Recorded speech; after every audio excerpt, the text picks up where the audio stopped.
You're listening to the Place We Find Ourselves podcast. I am Adam Young, and I am joined today by Matthias Roberts, who has been on the podcast earlier in this season. Matthias, it's good to see you again. It's good to be back. Thank you.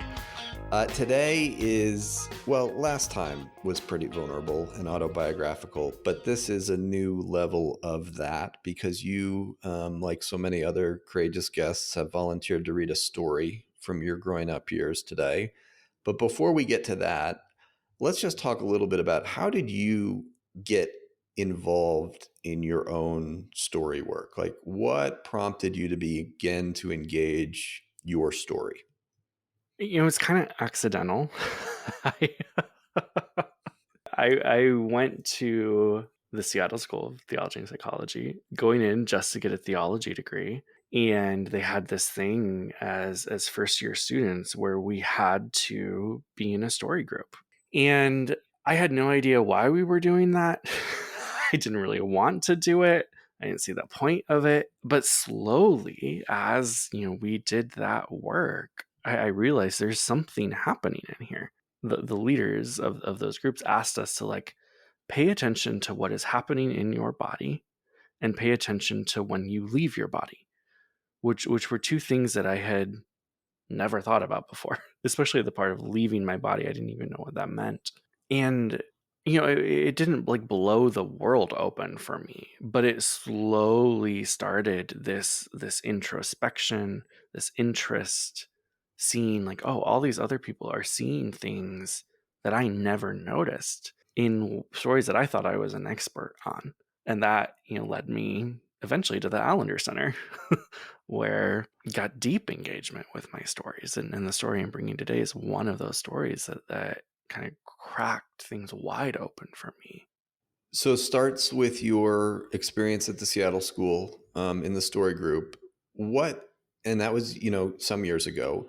As you look back from then to now, what's been helpful for you in engaging your story in deeper ways? What's been helpful? I need to be able to trust the person who's leading the group. I need to see that they're not going to drop people, that they're not going to open something up that they then can't work with. It's a safety thing, but it's also a capacity thing. There's something that happens of where if I don't trust someone, I think this actually happened. Can I talk about the first time you and I engaged a story, Adam? I was going to bring it up. Yeah, okay. I think that's actually what happened between us. When we were in internship together, you were facilitating a story, my story, for the first time. It was the first story I shared. I'd never really done this in the context of the Allender Center itself before. I read my story to you, you start engaging me. And I think, if I remember right, you were engaging me well. But you're shaking your head, but it pissed me off. I got so mad at you, and didn't even want to keep going. And then our facilitator Trapper had to step in and kind of work with me, and that happened. But I think some of it was because I didn't know you, I didn't trust you. You were trying to get in deep, I think, again with good questions, but I was like, I'm not going there. I don't know you. Yeah. So let's talk about that for a minute, because this is really important for listeners, I think, to hear. I was engaging Matthias' story, as he said, and Trapper had to stop me because although some of my questions or comments may have been accurate and helpful, I was not attuned to you Mhm. because you were having none of it. Yep. And I was going down the path Mhm. at light speed. And so Trapper had to basically take the microphone from me and stop the bleeding, stop the damage. Yep. And what's really important is that for people to know, that you don't come out of the womb good at this work. I would give myself a 1 out of 10 on engaging your story that day. That's number one. Number two, attunement is more important than story acumen. And you were withdrawn, you were shut down, and that was not data that was remotely important to me. Mhm. That's a recipe for a disaster, which Trapper rescued, thankfully. But I bring you back to your question, my question, which was what's been helpful for you? And the first thing you said was you've got to trust the person who's facilitating your story. Yeah. Yeah. You've got to trust that they're not going to drop you. And I think, like, I mean, that word attunement feels like, for me, my felt experience is if I can see that someone is attuning to the deeply subtle things, because I am a pro at hiding. And I want to hide, right? Like, I don't really want to, like, dive into some of this stuff, not some of my own work, but like, it's, I think, and I saw this in Trapper attuned, and all of a sudden I was like, oh, I can trust this guy. Like, yes, like, okay, let's go.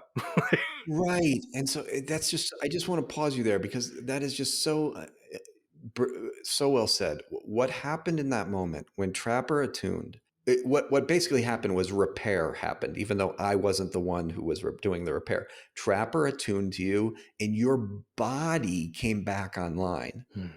and all of a sudden you were like, "Okay, let's do some work."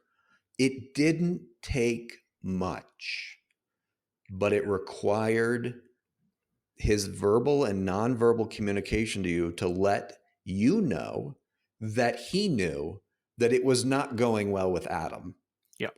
and that you were being missed. Mhm. And as soon as you realized that he knew that, you relaxed Mhm. and you were there again and you were ready to do work. Yeah. It was, and it was powerful. Like, we did really good work. You're going to share a story here in a minute. It's not the one you shared that day, but it is one that you shared that year. And I am wondering if now would be an okay time to read it. Yeah. Yes. I could always feel the question coming. It would hang in the air before it ever left her mouth. It always came only when my mom and I were alone together. It was rare, maybe 1 or 2 times a year. Sometimes when we were taking walks together, sometimes when no one else was home, or when my sisters were in another room in the house. But the tension would build in the quiet. I would start to brace myself, knowing we were about to have another one of those conversations. They felt inevitable. How are you doing with your desires? She would pause, as if she had to work herself up to even acknowledge this part of me, as if it were a struggle to say the words, how were you doing with? In that pause, I wonder if she hoped I would start talking before she had to finish, before she had to spit out the words that brought such disgust. Your desires, or sometimes your attractions. The awkwardness and tension was palpable, the language so vague, but we both knew what it represented. Had I changed yet? Was there any indication that the prayers and reading and incredibly odd conversations with my dad helped fix my homosexuality? Had my dad's assignment to read Romans 1 every single night before I was allowed to go to sleep? They exchanged the truth about God for a lie. Therefore, God gave them over to shameful lusts. Had it worked yet? Sometimes I would volunteer information. I wanted my mom to be relieved. I wanted her not to worry. If I had had a particularly fun time with my friend Allie, for example, I would tell my mom all about it and then say something like, I think I'm feeling some emotional attraction to her. That was the key phrase that I knew would relieve my mom: emotional attraction, which I hoped would eventually turn into romantic attractions, which I hoped would eventually turn into sexual attraction. I think my mom hoped these things too, wanted these things. I'm feeling emotionally attracted to Allie, or Becky, or Anna. But the words rang a little bit hollow, felt a little bit fake, a little bit made up. even though we were both willing, every single part of ourselves, to believe them. We had to believe them. There are very few actual memories with bones and flesh.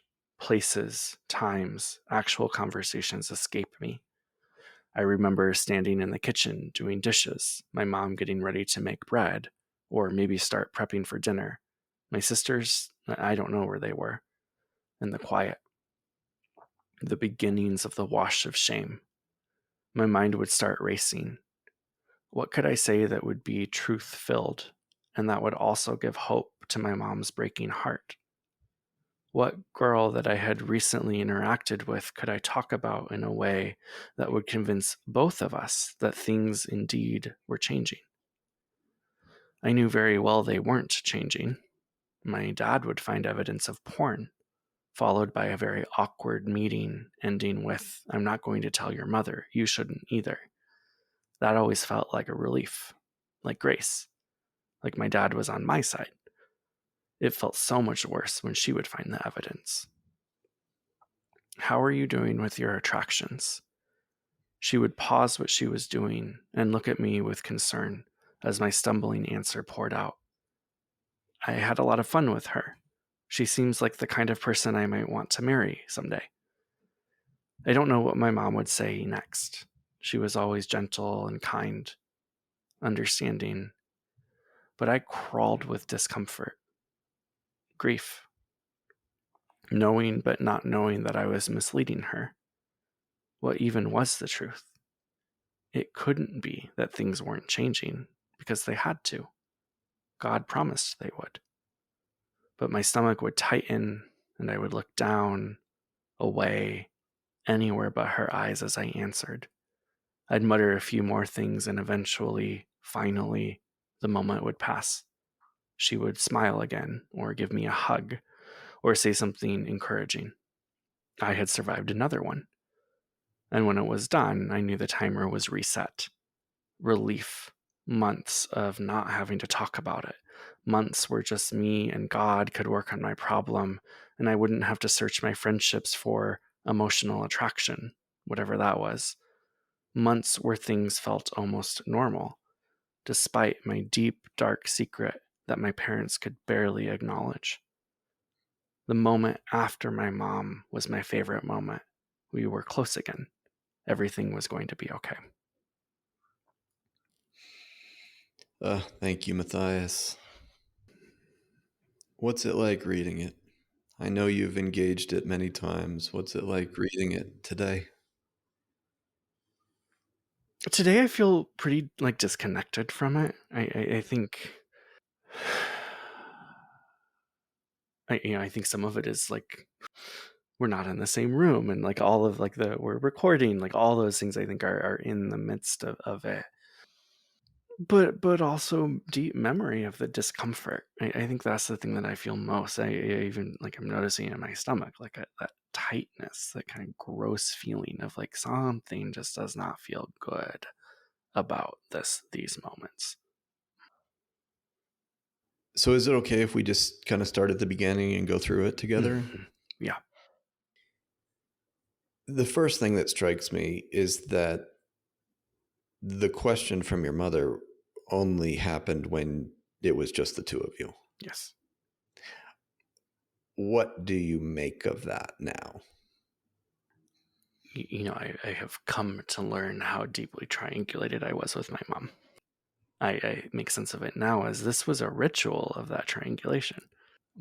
This was a way that we could be close to each other in a way that was, there's an erotic energy to this story that is so gross. Yeah, and just for the listeners to be clear, when you say erotic energy, you mean between you and your mother. Yes. This is a special time that happens once or twice a year between the two of you. Your dad's not present. It's not a dinner conversation. It's you and your mom. It is gut wrenching for you. You mark time by when this conversation last occurred and when it will occur next. Yes. And let's just be very clear. The vagueness of her question is instructive. Your desires or your attractions. It's as if she can't even say the word. What do you make of that now? I see it in a couple ways. One is her disgust. She is disgusted by the idea that I am attracted to men. Mhm. But I think there's also a deeper layer here that took me time to reckon with, because it's dark. Is the ways that she was tying my sexuality to her. We She couldn't acknowledge that there were other forms, other people that I could be attracted to, particularly someone who is not a woman. That's right. Because for her, that was a reflection on how you felt about her. And you're right. There's something deeply dark about this. If you were attracted to Allie, well, I'll just say it from my story. I too deeply triangulated by my mother. My mom had no problem with me having girlfriends. She just wanted to be part of the whole equation. If you're attracted to men, your mom is excluded by virtue of her sex. Yes. She couldn't bear that. Yeah, I mean, that later language that you just said, the stuff you just said, I have reckoned with. But what you just said a moment ago, I think you said it like that. It was a direct relationship to how I felt about her. Yes. That felt part is hitting me in a different way. That like I'm having to reassure her how I feel about her over and over and over again. That's right. If there's any theme in this story, in my opinion, it is your attunement to your mother's emotional vicissitudes. 100%, yes. It's as if she has a different energy when she's about to ask the question, Hmm. and you sense the energy. Hmm. That's how attuned this boy slash young man is to his mother. The reason I ended up bringing this story to our story group was because I think a year or two earlier, I had gone home for Thanksgiving, and I had done enough work on my own story and enough attunement with myself to start to pay attention to how I felt while I was home. And I realized on that trip that I could know exactly what my mom was feeling, even if she was in a whole nother room in the house. And that blew my mind, that I would just know if my mom needed help, if she needed something from me, I would do it or ignore it. But like I knew it. And as I was, writing and thinking, and I was in the story group, this and asking that question of how did I come to be so attuned to my mom to be able to know, even if she's in an entirely different room, this is the story that came up. One part of the story where you say to your mom, like emotional attraction to Allie. When you drop that language, that's going to help regulate your mother. Hmm. And you craft sentences in such a way that they will buoy her up, regulate her, soothe her. Any sense of why you're so attuned to this woman's inner world? She needed me to be attuned to her world. Like, I mean, that's a simple way of saying it, but I think I know I had been trained to be that attuned to her world from a very young age, because my dad is not. Yeah, and I just want to interrupt you because that's a really important sentence. Your dad was not. And you being a sensitive boy picked up on that. Yep. And my guess is she also related with you in ways that kind of groomed you, trained you to attune to her and soothe her. Mhm. Does that feel true for you? Yes.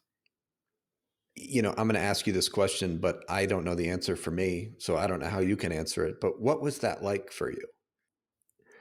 I mean, in this story, I just remember feeling gross, like icky, like this weight that would then take a long time to dissipate, even in the relief of these moments are over. Like it's a weightiness. A weightiness that is still there to this day when I talk to my mom.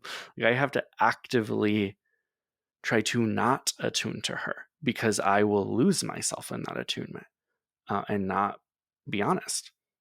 It is a flow that I would fall into that takes conscious effort to not fall into now.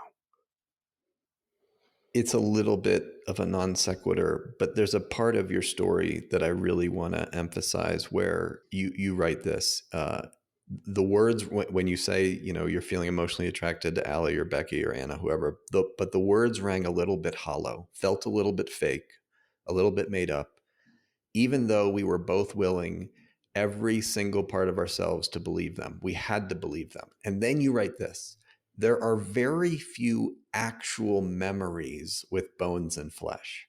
What I'm hearing you say there is that you've written this story, but you don't remember any one incident with clarity because it happened dozens of times. Yes. Hmm. And I really want people to know and to hear that you have written a story, you have engaged a story, it has borne great fruit in your life, and you don't remember any one particular incident with clarity because it happened so often. And yet you felt the freedom, obviously, to narrate what one of those incidents might have been like. Hmm. Yes. This may not have been a hang up for you at all, but how did you give yourself permission to write a story that you don't have eyewitness memory of? It was a hang up. Like I didn't even know how to write it. I like the only thing that like when I sat down to write this story, I remember thinking, I only know the arc of the conversation. That's the only thing I really remember is this arc of the conversation, knowing the question was coming, knowing the question is asked, what I felt like, and then the resolution. Like that's the only thing that I remember. And so I had to try to piece together like I think it happened once at the kitchen sink when I was doing dishes. Like I think it happened this other time and try to write in a way that told the arc and try to put some other details on it that are still elusive. Like I think I've read the story Mhm. enough now that I can place myself in the kitchen with my mom, but I don't know if that actually happened. Right. And yet you have been truthful in the storytelling, and engaging this story has borne fruit. That's my point, even though you don't have eyewitness memory of it. Yeah. Mhm. Right. There's a sentence that I want to I want to say something about you, Mhm. but here's the sentence. You talk about the wash of shame, your mind would start racing, and then you write this: what could I say that would be truth filled? You're trying to answer your mother's question truthfully, and that would also give hope to my mom's breaking heart. What strikes me in this story, and this isn't the only place, is the innocence and the holiness of this boy. Mhm. You want to be honest with her, even though a lie would soothe her and you know it. Mhm. You're not willing to lie. The bind you're in is, how can I be truthful to my experience? Like, my guess is this is a bind that you have a lot of familiarity with. How can I be truthful to my experience and soothe my mother? Yeah. Or soothe the other interrogator, Mhm. whoever that may be down the road. And I just want to say there is a holiness in that. It's an Mhm. irresolvable bind, but there's an integrity in that. And it would have been easier for you to just lie. Yeah. Right. Do you agree with what I'm saying about you? Oh yeah. Would have been way easier to lie. And the integrity piece is yes. Like for some reason, lying. And I wonder this now. I look back and wonder, like, why was it never even an option? Like, it didn't even cross my mind. That's my point. That's my point. That's the innocence and the holiness of this 12, 13, 15, 17-year-old boy who's becoming a man. That is very Matthias. That is very, it didn't even cross your mind. There's a character and an honesty in this adolescent, in you, which caused immense torment for you, frankly. It's so interesting, Adam, as you're talking and putting together a piece that I don't think I have ever put together before. I, for the longest time, thought that I was a profoundly manipulative person. And I've never tied that to this story, but with the way you're talking about it, like there's something in here about the like precision that I had to choose language to manipulate my mother. I mean, we can use that language where I think it's true. I would feel so bad about myself. Did feel so bad about myself. Right. Because you weren't telling her the full truth Yes, because she couldn't bear it. right. I wasn't telling myself the full truth. I couldn't bear Of course not. it. And you know, I know this is not rocket science for those folks out there who are gay, but it needs to be said. A 12, 13, 14, 15, 16-year-old often can't let in when they're in a conservative, in a religious family, they can't let it in for themselves. Mhm. And that creates an internal tearing that is very, very hard for the brain. Yes. Your dad makes an appearance in this story. It's a bit of a cameo, but he shows up. Mhm. And what really strikes me about it is that when your dad would talk to you about your sexuality, and he would say something like, if he caught you looking at porn, don't tell your mother. I'm not going to. There was something in in interacting with your dad. I'm not saying it was good, but it felt relieving to you compared to your mom. Yes. What do you make of that? I think I use this language in the story. I can't remember right now, even though we're in it. I think I use the words like it felt like grace. If I didn't use those words, like that's yeah, because my dad held the same beliefs as my mom still does. Like, absolutely, he was not thrilled that I was looking at. I mean, porn, but gay porn, like a whole nother level. But it also I think he was letting me off the hook. Like, I don't know what he was aware of, but there was something even in that language of, "We're not gonna tell your mom about this," where, like, he knew something was going on too, I'm not sure what, but Well, I'll just share my observation and you can reflect on it. You were not triangulated with by your father in the way that you were by your mother. yeah, It was far less personal to your father, even though he, like your mother, believed that your gayness was flat out wrong and unbiblical. yep, But you felt very different engaging with him about it than your mother. And mhm, that's really, really important because it shows that even though he did not, he had some disgust probably for your sexuality, it wasn't personal like your mother's. The last thing I want to point out and just ponder with you is my favorite part of the story, which is where you're wrestling with all of the feelings that you're having as your mom, and you have this conversation every few months, and you say it couldn't be that things weren't changing because they had to. God promised they would. I want to confront you with the hopefulness of this young man. You had so much hope that Jesus would come through for you and heal your sexuality. Yes. And that just needs that that has to get named, Mhm. because it is very, I know this about you from our time in the externship. This is very true about you. You had immense hope in the person of Jesus to do what God had promised with regard to your war with your sexuality. Yes. And that hopefulness remains. It has it's taken lots of different forms, but it was there in this young man in the midst of this war with your sexuality. And it's so, I just think it is so core to who Matthias is. And it is evidence in my mind of the fruit of the Spirit. And that's very important for you to own. Yeah, that hope is still there. And I think, to be very clear, it is not a hope that my sexuality is going to change.